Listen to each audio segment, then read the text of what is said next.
जल्दी करें, सिर्फ 8,999 रुपए में कोर i3 डेस्कटॉप 1 साल की वारंटी के साथ खरीदे। अब उस बूढ़े की आवाज कुछ गंभीर हो चली थी। कबीर जहां उससे बहुत ज्यादा प्रभावित हुआ था, वहीं अंकित, विनय और चौथा दोस्त अंकुर अब भी उस बूढ़े को कोई झोला छाप जादूगर समझ रहे थे, जो उनको चुड़ैल दिखाने के नाम पर अपना प्रमोशन करेगा और उनसे रुपए अंटी कर लेगा। गलती उन बेचारों की भी नहीं थी। आखिर वे शहर से जो थे, और आजकल शहरों में किसी भी चीज को आसानी से व्यापार बनाया ना सकता था। कई लोग तरह तरह का तामझाम तन पर टिकाए बाजार में घूमते उन लोगों ने बहुत आम तौर पर देखे थे। और मजे की बात यह कि वे सारे सेल्फ अटेस्टेड सिद्ध योगी और पीर फकीर होते हैं।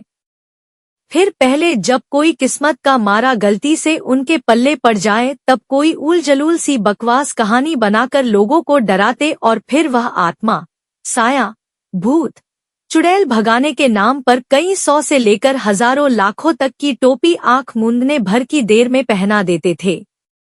वो कहते हैं ना, जैसा देश वैसा भेष। यह कहावत उन्हीं लोगों पर फिट करके ही बनाई होगी ऐसा लगता है, पर इन धोखेबाजों के कारण कई बार उन लोगों को भी तवज्जो नहीं मिलती जो वाकई अपने आप में एक हस्ती होते हैं। खैर, कबीर शहरी परवरिश का बाशिंदा जरूर था, पर था घर से संस्कारी। उसके घर में विचारों का खुलापन और व्यवहार में संस्कार दोनों एक साथ सिखाए जाते थे, इसीलिए उसके विचार बेहद खुले और मन शांत था।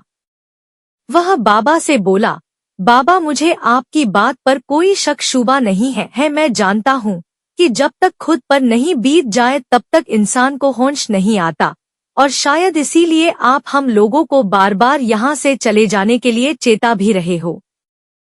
पर बाबा, मैं यह कहानी इसलिए सुनना चाहता हूँ ताकि हम इस बात को लोगों तक पहुँचा सकें, जिससे कोई यहाँ फंसकर मारा ना जाए, क्योंकि हर किसी की मदद के लिए भगवान आपको तो नहीं भेज सकते ना।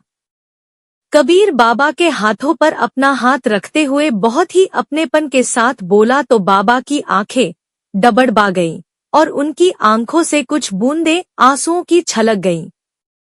वो भर्राई हुई आवाज और अवरुद्ध कंठ के साथ ही बोलने लगे, काश कि मेरे बेटे ने भी हमारे घर में मिले संस्कारों को अपनाया होता तो आज वह भी जिंदा होता।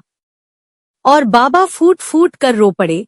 वहीं यह बात सुनकर सभी लड़के सकते में आ गए कि आखिर क्यों उनके बेटे को अपनी जान गंवानी पड़ी। कुछ देर रो लेने के बाद जब बाबा के जी को थोड़ा सब्र आया, तब वो फिर बोले, बेटा, बात आज से 3 साल पहले की है। तब यह गांव बहुत लंबी सरहद रखता था। हंसती खेलती बस्ती थी यहाँ लोगों की, और मैं इस बदकिस्मत गांव का मुखिया रामशरण पटेल। कहते हुए बाबा उस पल में चले गए जहां की बात वे सुना रहे थे। बड़ा सा दरवाजा बना हुआ था हाईवे पर, जो मैंने मुखिया के पद पर आते ही बनाया था। कहते हुए वे वहां चले गए जहां वे अपने गांव में सबसे ज्यादा पढ़े लिखे, सभ्य और तमीजदार आदमी माने जाते थे। साथ ही घर से भी धनाढ्य और सोने पर सुहागा उनकी फितरत कर गई, जिसमें हर किसी की मदद करना कायम था। किसी के 2 आंसू देखे नहीं कि रामशरण को दया आ जाती थी। गांव में जहां लगभग सभी अंगूठाटेक ही थे, वहीं रामशरण में अपनी पढ़ाई का बिल्कुल घमंड नहीं था। गांव के बड़े उसे प्यार से राम कहकर ही पुकारा करते। उस याद आ रहा था कि जब वह शहर से मैट्रिक के पर्चे देकर आया था तो पूरा गांव उसकी खातिरदारी के लिए इकट्ठा हुआ था। कई सपने संजोए थे गांव वालों ने राम की तालीम से। वहीं उसके पिता गुरमान जी पटेल, जो कि तात्कालिक मुखिया थे, वे भी बड़े सज्जन आदमी थे। उन्होंने कभी अपने बेटे पर अपना एकाधिकार नहीं जताया। गांव में किसी के भी घर काम होता तो राम वहां जाकर बहुत ही स्वाभाविक तरीके से घर के बालक की तरह ही काम में जुट जाता। अभी उसके मैट्रिक का रिजल्ट आए कुछ दिन ही हुए थे और वह आगे की तालीम के बारे में खोजबीन करने में तन मन से लगा था कि उसके पिता गुरमान जी को दिल का दौरा पड़ा और वे तुरंत ही चल बसे। उनके जाने के बाद जैसे राम टूट सा गया। उसे हरदम अपने पीछे घर में एक छोटी बहन और विधवा माँ की चिंता सताती रहती, इसलिए उसने आगे की पढ़ाई का विचार त्याग दिया और गांव में ही खेतीबाड़ी संभालने का तय किया। उसने यह बात घर में बताई और घर से बात पंचों तक जा पहुंची। पंच जहां एक और उसकी पढ़ाई छूटने से दुखी थे, वहीं उन्हें इस बात की खुशी थी कि वह अब गांव में ही रहेगा तो गांव का भला हो पाएगा। आखिरकार उसे पंचों की रजामंदी में मुखिया बना दिया गया और ठाकुर गोपाल की लड़की जानकी से उसका विवाह कर दिया गया। पर उसे इस पद का भी कभी मान ना हुआ, बल्कि वह फलों से लदे हुए पेड़ के मानन झुककर नतमस्तक हो गया।